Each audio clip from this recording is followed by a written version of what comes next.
Hey, that was Night of the Living Dead, George Romero, 1968.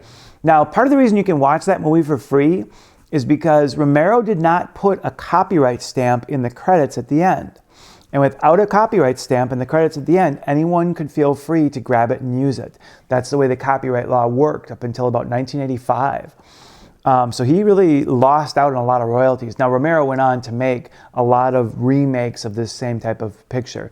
Dawn of the Dead and Night of the Living Dead and 2 and Late Afternoon of the Dead and Tea with the Dead. I'm making those up, but you get the idea. All of those are variations of Romero's classic. A lot of them he either produced or directed. Hopefully you got a chance to see a couple of those horror film techniques. That moment where the hand shoots out from through the window and tries to grab at the young man. You get that little startle there. Some of the suspense that's built by the looming darkness and the constant creeping of these creatures outside, the cutting to the outside and the cutting back to the inside. Hopefully you're able to see some of those things and write some of those down in your film journal so that you can use those.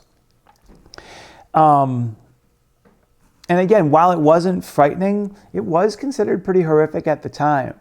It made horror personal. Horror was no longer this monster that was outside. These were neighbors and friends and family that turned horrible and now were threatening you. And that had a whole different psychological impact than that third-person monster that grew out of the swamp.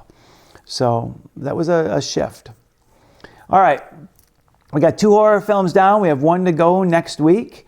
You have a little bit of time to make sure you get your film log together, and then we'll see you on Monday for our last movie.